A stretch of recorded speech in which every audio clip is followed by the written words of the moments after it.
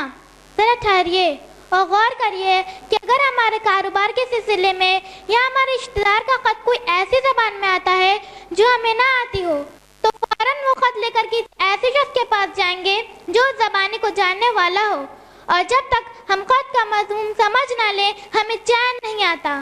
لیکن قرآن کے ساتھ ہمارا کیا معاملہ ہے؟ یہاں پر موجود کوئی بھی شخص ایسا نہیں ہوگا جس کے گھر میں قرآن مجید موجود نہ ہو. اگر ہم یہ سمجھتے ہیں کہ قرآن اللہ کا کلام ہے, تو ذات کا پیغام ہے جس نے ہمیں پیدا کیا, جس نے ہمیں والدین عطا فرمائے, جس نے ہماری زندگی گزارنے کے لیے زمین اور آسمان سے طرح طرح کی نعمتیں عطا فرمائی, جس کی اطاعت اور فرمانبرداری ہم پر فرض ہے. ہم خود کو مسلم کہتے ہیں اور مسلم کا معنی اطاعت اور فرمانبردار ہے. ذات بابرکت کا کلام ہمارے گھروں میں موجود ہے, لیکن کتنے لوگ ہیں جنہوں نے اپنا کچھ بھی وقت اسے سمجھنے میں لگایا ہو؟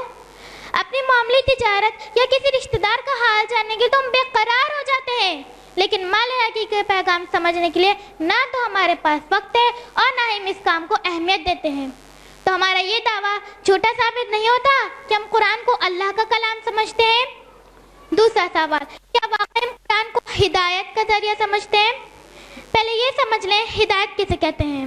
ہدایت کا لغوی معنی ہے رہنمائی کرنا, راستہ دکھانا, اور اصطلاح میں ہدایت اس راستے کو کہتے ہیں جس پر چل کر انسان روز آخرت کامیاب و کامیاب ہو. ہم ذرا اپنا جائزہ لیں کہ زندگی میں ہماری جو بھی ضروریات ہیں ان پر رہنمائی ہم کہاں سے حاصل کرتے ہیں. کہیں ہم اپنے خاندانی رسم و رواج کا دم بڑھتے ہیں, تو کہیں ہم کسی شخص سے متاثر ہو کر اس کے نظریات لیتے ہیں. بغیر اس بات کی پرواہ کیے بغیر ہماری یہ حال اللہ کو پسند ہے یا نہیں. واقعی قرآن کو ہدایت کا ذریعہ سمجھتے ہیں, اس کو اپنے ہادی و رہبر خیال کرتے ہیں, تو ہمیں اس قرآن سے دریافت کرنا چاہیے تھا ہمارے عقائد کیسے ہونے چاہیے, ہمارے اعمال کیسے ہونے چاہیے, ہماری لین دین کس طرح ہونی چاہیے, دوستی اور دشمنی میں کس قانون کی پابندی ہے, اللہ کے بندوں اور خود اپنے نفس پر ہم پہ کیا حقوق ہے اور انہیں ہم کس طرح ادا کریں, ہماری حق کیا ہے, باطل کیا ہے, ہمیں کس کی اطاعت کرنی چاہیے, کس کی نافرمانی کرنی چاہیے, تعلق کس سے رکھنا چاہیے, کس سے نہیں رکھنا چاہیے, ہمارا دوست کون ہونا چاہیے, ہمارا دشمن کون ہونا چاہیے, ہماری عزت اور فلاح کس چیز میں ہے اور نامرادی کس چیز میں ہے. یہ ساری باتیں جب ہم نے قرآن سے پوچھنی چھوڑ دی ہیں, اس کا نتیجہ ہمارے سامنے ہے. جب تک ہم نے قرآن کو اپنا حقیقی رہنما بنایا ہمیں دنیا میں بھی عزت وقار ملا, لیکن جب سے ہم نے قرآن سے منہ موڑ لیا ہے ہم ذلیل ہو رہے ہیں. علامہ اقبال, وہ زمانے میں معزز تھے مسلمان ہو کر اور تم خوار ہوئے تارک قرآن ہو کر. اب ہم اپنی زندگی کے معاملات قرآن سے ہدایت طلب ہی نہیں کرتے, تو ہمارا یہ دعویٰ کیسے سچا ثابت ہو سکتا ہے کہ ہم قرآن کو ہدایت کا ذریعہ سمجھتے ہیں؟ قرآن سے ہم نے کتنا اور کیسا تعلق رکھا ہے بھی ڈال لیتے ہیں. قرآن کو ہم نے اپنے گھروں میں جن اور بھوت بھگانے کا ذریعہ سمجھ رکھا ہے, یا اس کی آیت کو لکھ کر گلے میں ٹانگ لیتے ہیں یا گھوڑ پی جاتے ہیں. توفیق ہوئی تو اس کی تلاوت بغیر بوجھے سمجھے کرتے ہیں. ذرا غور کریے, کیا قرآن انہی مقصد کے لیے آیا تھا؟ قرآن تو اس لیے آیا تھا کہ امت مسلمہ سے پڑھے, سمجھے, اس کے احکام کو اپنی زندگی میں نافذ کرے. تاریخ گواہ ہے جب تک امت مسلمہ نے قرآن کے جملہ حقوق ادا کیے وہ دنیا میں بھی لوگوں کی امام رہے اور آخرت کا اجر بے شمار اور یقینی ہے. لیکن جب سے ہم نے قرآن سے منہ موڑ لیا ہے ہم ذلیل و خوار ہو رہے ہیں, اور آخرت میں نہ جانے ہمارا کیا حال ہوگا. قرآن کے ساتھ جو ہمارا سلوک ہے وہ نہ صرف مقصد نزول کے خلاف ہے بلکہ عقل اور دانش کے بھی خلاف ہے. ذرا غور کریں, اگر کوئی شخص جو بیمار ہو اور پھر ڈاکٹر سے مشورہ کرنے جائے, پھر ڈاکٹر اسے ایک نسخے پر چند دوائی لکھ کر دے دے, پھر وہ اس نسخے کو استعمال کرنے کے بجائے اس نسخے کو اپنے گلے میں ٹانگ لے یا گھول کے پی جائے, تو آپ اس شخص کو کیا کہیں گے؟ یقیناً آپ اسے پاگل بیوقوف کہیں گے. پھر اگر ہم یہی عمل اس نسخے کیمیا کے ساتھ کرتے ہیں جو ہمارے رب کی طرف سے ہمیں عطا کیا گیا, تو ہم کیوں پاگل بیوقوف کہلانے کے مستحق نہیں؟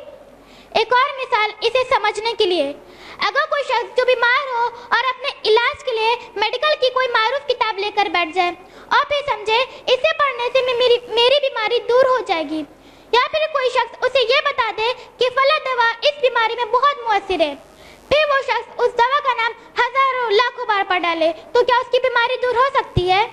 لیکن ہم ایسا ہی کرتے ہیں، اپنے دنیاوی مسائل سے نجات حاصل کرنے کے لیے قرآن کی تلاوت بغیر بوجھے سمجھے کرتے ہیں، یا ہزاروں لاکھوں تسبیحات صرف زبان سے ادا کرنے کو پریشانیوں سے نجات حاصل کرنے کا ذریعہ سمجھتے ہیں، تو ہمیں خود پر ہنسی کیوں نہیں آتی ہے؟ عزیزان گرامی، قرآن کا مقصد نزول یہ ہے کہ امت مسلمہ سے پڑھے، سمجھے، اس کے احکام پر عمل کرے اور اسے دوسروں تک پہنچائے۔ جب تک ہم نے قرآن کا حق پوری طرح ادا نہیں کیا، ہمیں دنیا میں بھی ذلیل و خوار ہونا پڑے گا، اور آخرت کا عذاب تو اتنا سخت ہوگا کہ ہم اس کا تصور بھی نہیں کر سکتے۔ میں اپنی گفتگو کو یہی ختم کروں گی قرآن مجید کی آیت کے ساتھ جو وارد ہوئی سورہ جمعہ سورہ نمبر 62 آیت نمبر 5 میں، مثل الذین حملوا التوراۃ ثم لم يحملوها كمثل الحمار ويحمل اسفارا بئس مثل قوم الذین بآیات اللہ واللہ لا یہدی قوم الظالمین۔ جن لوگوں کو تورات پر عمل کرنے کا حکم دیا گیا پھر انہوں نے اس پر عمل نہیں کیا، اللہ ان کی مثال اس گدھے جیسے دیتا ہے جو بہت سی کتابوں کا بوجھ لادے ہوئے ہے۔ اللہ کی آیت کو جھٹلانے والے کی بہت بری مثال ہے، اور اللہ ظالم لوگ کو ہدایت نہیں دیتا۔ اگر بنی اسرائیل کے تورات پر عمل نہ کرنے کی وجہ سے اللہ ان کی مثال گدھے جیسی دیتا ہے، تو پھر کیا امت مسلمہ کی وہی مثال نہیں ہوگی جب وہ قرآن پر عمل کرنا ترک کر دیں گے؟ اس پر غور کرنے کی ضرورت ہے۔ وآخر الدعوانا الحمدللہ رب العالمین، والسلام علیکم ورحمۃ اللہ وبرکاتہ۔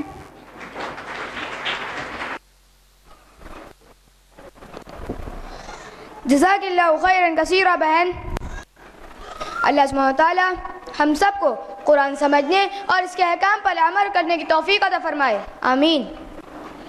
محترم بزرگوں، عزیز بھائی اور بہنوں،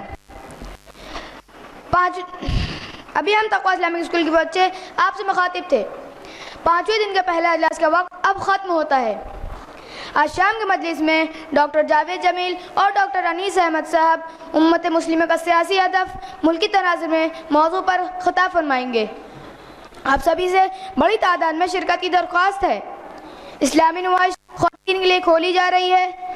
ماں اور بہنوں سے درخواست ہے کہ اطمینان سے نمائش دیکھیں۔ اسی کے ساتھ میں آج کے اس سیشن کے اختتام کا اعلان کرتا ہوں۔ سبحانک اللہم و بحمدک ونشہد ان لا الہ الا انت نستغفرک ونتوب الیک، والسلام علیکم ورحمۃ اللہ وبرکاتہ۔